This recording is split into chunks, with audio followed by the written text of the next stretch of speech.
Ashama harka fuudhe jara jirtu ilmaan Oromoo hundi keessan bakka jirtanitti nageenya Waaqayyoo isin qaqqabu jecha ani nagaa kootii obboleettiin keessan Siifan Firaa'ol akkuma na beektan jechuudha nagaa kootii warroonni nan beeknes immoo maatii Siifan Firaa'olitti dabalamaa isiniin jecha maatiin koo warroonni na hordoftan immoo like share gochuudhaan na jajjabeessaa itti aansuudhaan har'a yaada keessa koo jiru tokko jechuudha. Ana takkayyuu haga hoonaa dubbadhee hin beekne tokko takka irraa waa barattu takka immoo yoon waan badaalle ta'e irraa na gorsitu jedheetiin yaada. Kanaaf yaada kana yeroo tokko jechuudha namni iccitii hin beektan miti keessa ofiitti jechuudha. Of dhoksu yookiin immoo yeroo mara keessa namaatti kan deddeebi'u jechuudha yookiin immoo injiraame ofuma keessanii kagaaf isinitti ta'u jechuudha. Inni sun immoo nama dhibbisa yeroo mara jechuudha yeroo baay'ee. Ani immoo har'a maafan maatii kootiin hin mari'anne maafan maatii koo wajjin hin dubbanne jedhee yaada kana gara keessanitti qabadhee dhufeetiin jira. Jalqaba irratti viidiyoo koo kana haga dhumaatitti dhaggeeffadha jechuudha. Maaliif yaada yookiin viidiyoo jalqabnee dhiisuun yaada namni sun waan jedhu yookiin immoo barumsa soo ta'e irraa baratuudhaaf nama dhibaa. So kanaafuu haga dhumaatitti na dhaggeeffatan abdiin qaba maatiin koo maatii koon taane masumaan Siifan Firaa'olitti dabalamaa isiniin jecha warra na beektan isiniin gadhaasaa hoona sirriin jiru. Sababni isaa maalinni yoo jettan maal akka inni isiniif qabadhee dhufe asumaan karaa itti aanuttan isin dabarsa jechuudha. Sana duratti garuu warroonni maatii waliif hin taane maatii waliif ta'aa wal jajjabeessaa yaada waliif kennaa. Warroonni maatii waliif taanis immoo warroonni wal beeknu jechuudha. Warroota miti YouTube kanarratti wal barree yeroo tokko jechuudha. Wal gaggaafadhaa wal iyyaafadhaa akkasumas immoo yaada keessan jechuudha. Keessa keessan kan isin dhibbisu otoo dubbatamee irra furama jedhee yaada akka kootti jechuudha. Jechuun keessa ofiitti iccitii waa hedduu qabatan baay'ee nama miidha waan ta'eef jechuudha. Kanaaf jennaani akkasiniin jechuu jaaladhaa bakkuma jirtanitti wal jaaladhaa dhaamsi koo dura jechuudha gara viidiyoo kootiitti darbu kootiin duratti warroonni YouTube dalagdan hundumti keessan jechuudha. Warroonni maatii koo taatanis warroonni maatii koo taatan immoo akka maatii koo taatan abdiin qaba. Akkasiin jedha warroonni maatii koo taatan immoo dursa like share gochuudhaan achumaan immoo gara viidiyootti seenaati. Siifan Firaa'ol maal jetti laata? Maalis irraa barattu laata? So haga dhumaatti na dhaggeeffadhaa isiniin jedha yaaniin ani qabadhee dhufe tokko waa lamaadha jechuudha. Tokko gara biyyaa galuuf hin jira jechuudha. Yeroo muraasa keessatti rabbiin hogguu jedhe jechuudha. Maafin maatii kootiin waliin mari'annee namni hin jira miti gaafa nama wal mari'atan furmaanni argamuu danda'amu waan jedhurraan jechuudha. Maaliifan hordoftoota koo waliin yaada koo dhibbina koo isaanitti hin himanne jedhee karaa keessan dhufeetiin hin jira. Inni sunis maal inni hojjettanii yeroo dhiyootti galuun yoo rabbi jedhe jechuudha. Yeroo hunda hin galan jira. Garuu haalli isaa akka hin galuun naan taasifne mee otoo isin ta'e hoo maal jetti yookiin immoo akka obbolummaatti akka namummaatti maal la gorsitu isiniin jedha dursee yeroo hunda galuun hawwii kooti. Maaliif biyyi namaa hin ulfaata hin beektan jechuudha. Warri beektanii baay'een galuu hawwa jechuudha. Baay'een dhala kootti galuu hawwa jechuudha. Yeroo hunda jechuudha mucaan kan koo maaliif si ga'eeraa bakka biyya namaa si ga'eeraa maaliif hin dhuftu anaan na barbaachista harmee konaan jedha yeroo hunda jechuudha. Yaanni isaa baay'ee na boochisaan jechuudha. Akkasi eenyu jechuun Firaa'ol jechuudha. Firaa'ol mucaa kooti. Asumaani yeroo hunda jechuudha dirqama na dirqisiise malee jaaladhee miti jechuudha. Ka irraa ture jechuudha. Innis maaliin hojjettan immoo ittiin akkan irraa na tursiisu na taasise kophaatti iccitiittiin haga kana danda'ee obsee hoone heegu jechuudha. Meesin akka obboleettii tokkotti maal la gorsitan obboleenyi dhiiraas haa ta'u shamarranii jechuudha. Egaa maaliifin hin galuu didee maaliifin immoo ittiin ani biyya kana ergan dhufeeti waggaa 4 jechuudha. Waggaa 4 kana dhala ofirraa fagaachuu jechuun baay'ee ulfaata isinis hin beektan jedhee yaada. Sababni isaa maalinni jettanii gaafa na gaafattanii ulfaata baay'ee jechuudha.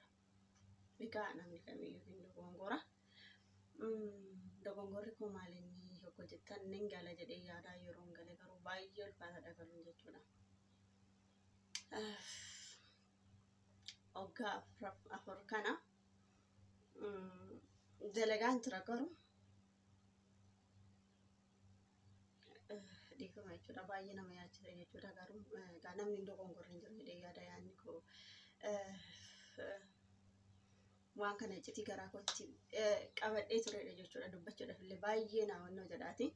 Maal isiniin jechuun barbaade an biyya kana erga dhufee waggaa afurii mucaan qabaa garuu akka mucaa koo sanitti hin galle wanta irraa na daangessi maaliin hoggu jettanii naman onlaayiniidhaan baradheetu jira jechuudha feesbuukidhaan waggaa afur jechuudha. Waggaa afur jechuun waa salphaa isinitti hin fakkaatini. Yeroo tokko jaalalli kun waan inni nama hin goone hin jiru. Anis isa amaniin isa jaalladhe ka'eenni waggaa afran kana jechuudha otoon mucaa kootis yaadatiin otoo maalis hin jedhin yaa jireenya naaf ta'ee jechuudha inni fayyadamee bakka waan inni naan jedhu hunda amanee qarshii koo waggaa afurii otoon qarshii birrii takka itti ofii kootti hin fayyadamin otoo maatii kootti hin fayyadamin otoo mucaa kootti hin fayyadin waggaa afran kana guutuu isatti ergaa ture jechuudha. Garuu immoo gaafa nan dhufa jedhee nan galaa nan dhufa jedhee too yaadu qarshii sun akka hin jirre natti hime jechuudha. Keessi koo baay'ee na jabee bakka hin jira miti keessa jechi inni ittiin na amansiisee hin jira miti akkas godheen akkas godhee si eegaa akkas godheen akkas godhee si eegaa mana ijaareetiin si eegaa gaafa dhuftu hin boqattaa waan hunda naan jedheeti jechuudha. Waggaa afran kana kanan turuu danda'e jechuudha. Achi mucaan koo akkan galuu na hawwisiisaan immoo ongalee bakka dhala koo wajjin nan jiraadha erga manni na ijaaran maal jechaan ture jechuudha. Garuu immoo dubbicha akkasiin turre yeroon galuudhaaf yeroo meeqa itti qophaa'ee gaafan bakka torbee kana nan gala jedhee even tikkeettii hin badhee dhiisee jechuudha. Gaafa nan gala jedhee qarshii sun birrii takka illee akka hin jirre akka balleesse gongumaa mannis akka hin ijaaramne natti hime jechuudha. Osoo isin ta'e akkamitti dandeessitanii obsitan. Dhugaa baay'ee ulfaataadha isiniin jedha. Mee kana boodas yoom dalageen ala koottis gala. Maal gorsitu akka obboleettii tokkotti.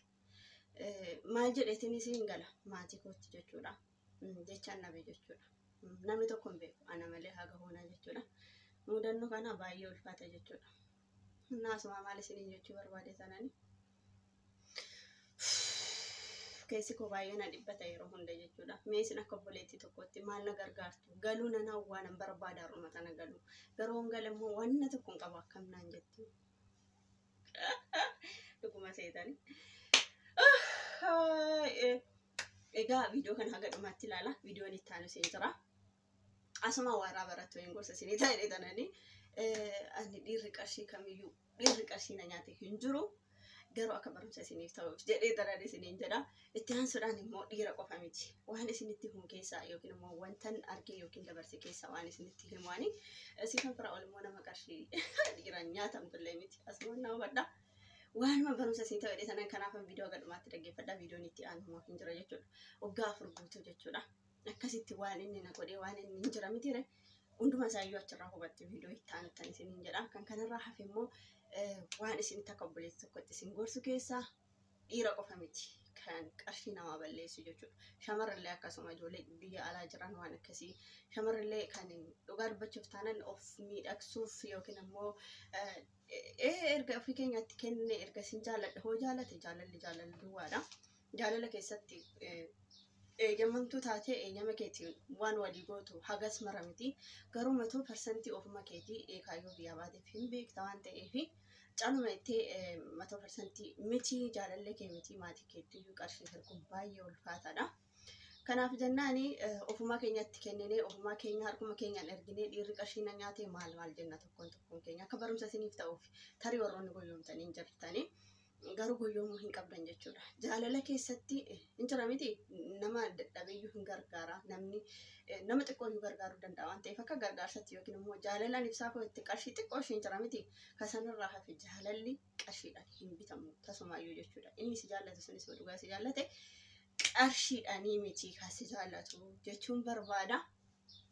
Soo shamarranis immoo warroon akkasittiin attaalalanii warroota dhiirarraa qarshii nyaatan illee hin jiran dhugaa dubbachuuf biyya keessas kan jiran haa ta'u dhiira qofa miti jechuudha. Kanaafiyyuu hundumti keenya dhiira akkas nu godhee hin jaallatta hin jaallatta alaalarraa wal bartee waatee gara kamiiniyyuu wal barii gaafa wal bartee kaatee ofuma keetiif harka keenyaan kan itti erginu waan taaneef waan isaan kumannu tokkoyyuu hin jiru isiniin jedha.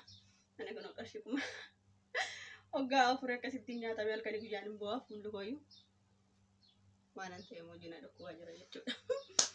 Kanaaf jennaan akkasan isiniin jedha hordoftoonni maatii Siifan Firaa'ol asumarraanii of qusadhaa bakka jirtanitti nutti keessanii dhiira siin komatinaa shamara siin komatinaa warri dhiiraas warroonni haadha qabdan warroonni obboleettii qabdan waan akkasiitirraa of eeggadhaa jaalala qulqulluu hoshii jaalattan jaalala qulqulluu jaaladhaa yookiin akka obbolummaatitti itti dhiyaadhaa warakkattan silaa dubartiin yookiin immoo shamarreen biyya Arabaa jirtu gara laafettiidha akkasumattiin waan isin rakkattan isin gargaaruu dandeessi waliin miidhinaa hoggaa dhokuma lafa kanarra hin jiraannu hin beektan waan ta'eef ani dhaamsin isiniif qabu kanaadha akka Siifan Firaa'olitti isiniin jedha hadii takka galatoomaa garummaa asuma kan isinii dhaamu dhugaa dubbachuuf taanaan biyya galuu hidha yeroo dhiyootti jechuudha ji'oota yookiin yoo akkasitti biyya galuu barbaada jechuudha gaafan biyya galee akka YouTube hin dalagne maatii isaa ta'u eenyu akkana dhawee gaafatan isitti immoo yookiin immoo nama san isin ibsuu hin dandaate akka YouTube kan akka hin dalagne kan natti himame isinoo maallaan jettu laata ani immoo YouTube kana tasumayyuu hin dhiisu injira miti waan ta'e irratti dalaguun barbaada waan sabaaf ta'u injira miti yookiin immoo injira miti nama dadhabaan laata haga humna kootti yoonaaf milkaa'eeti waa hedduu irratti dalaguun barbaada jechuudha.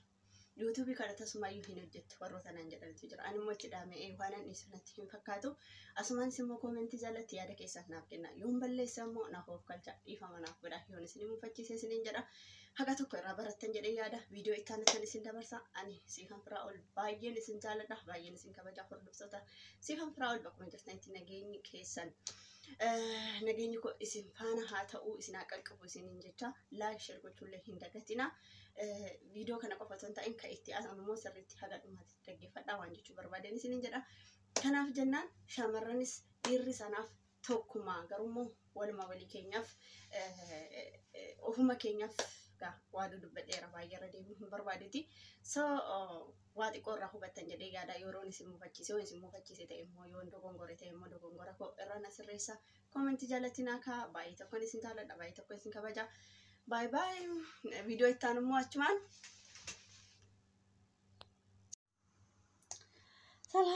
ሰላም እንዴት ናችሁ ደህና ናችሁ አላችሁ እናንተ ዛሬ ደሞዝ ተከፈለኝ ማለት ነው እሱ ብቻ ሳይሆን እናንተ ሁላችሁ ሴቶቹ ማለት ነው ሞኛቱኑ ኤውላ ላብንጣ ባርጌ ያመጣሁት ብር ነው ልንገራችሁ ቦርሳችሁን ያዙ አስቀምጡ አርፋችሁ ዝም ብላችሁ ከሌ በላኝ ከሌ ወረሰኝ ያላችሁ ቡራ ከረዩ አትበሉ ይላችሁ ኢትዮጵያ ብር እንኳን አለኝ እሱ ለምን እንዳለኝ ለምን እንጂ እንደመጣ ታውቃላችሁልኝ ልንገራችሁ ለምን እንጂ እንደመጣ አይታወቅም ከዚህ እንደው አንዳንዴ መዳሟ ታስጠገራለች አሉ ሳታቅና ትራንስፖርት እንኳን ይቸግራል ሳታቁ ቤተሰብ ሳይቆላ ከሄደች በሚለው ነው ያስኩትና ካሰርኩ ዞሮ 100 ብር አሁን የለም ተቀይሯል 50 ብር አለ 5 ብርም አለ ሁሉም ነገር አለ ይሄ ደግሞ የባህሬን ብር ነው እስታክሩላ ይሄ ሁላ ብር ታዲያ በራቤ አርጌ ያመጣሁት ነው እላችኋለሁ ወንዶችን ኩልኩልኩልኩ ይሄን ሁላ ብር ታዲያ አሁን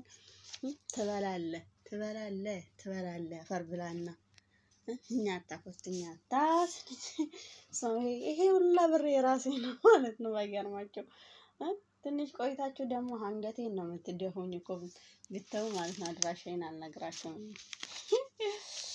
ለማንኛውም ማለት ነው አትሞኙ አትጃጃሉ ብራችሁን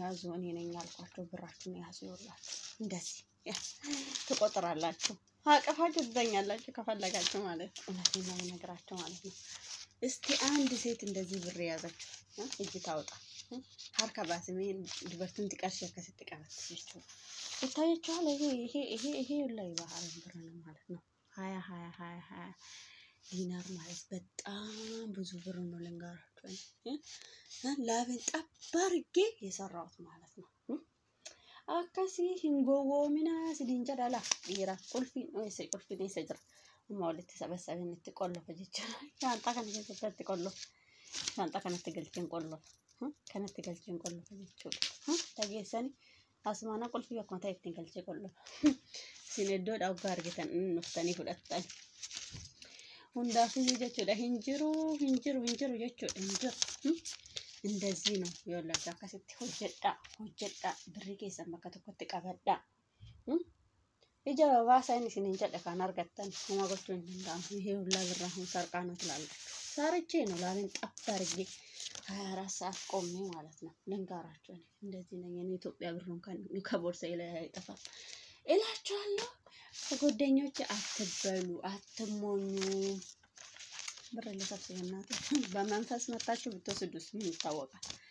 ማልቱ ቤከባው ጁደኑ ደፍተኝ ነገር አፍጣጣን akkasana sinin jedha hin gowwoomina yaa shamaraa sinin jedha birri keessan akkasittila akkasitti madabara haradha kotta fudhadha sinin jedha madabara fidadhaati nyaattan amma basma amma to dhiirri kana arge jechuudha viidiyoo kana namni na beeku arge morma qabeetu manarra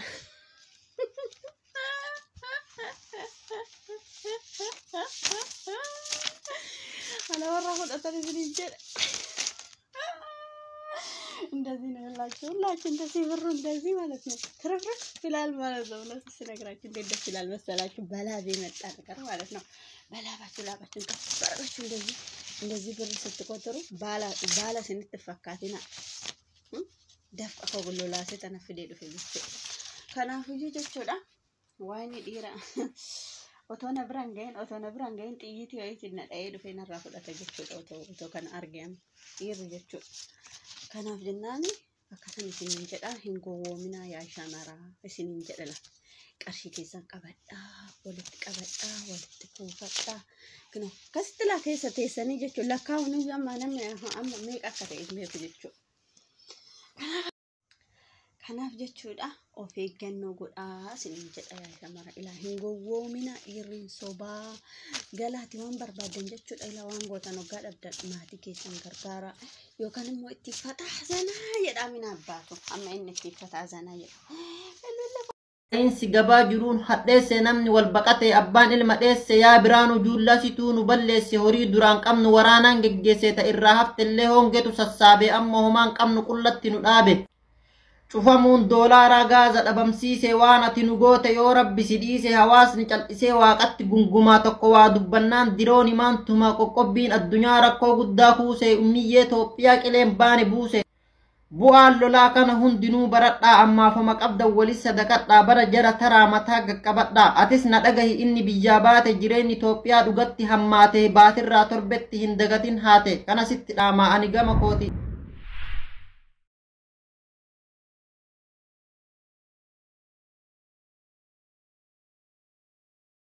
Dhiifamas naaf godhi wallaalummaa kooti.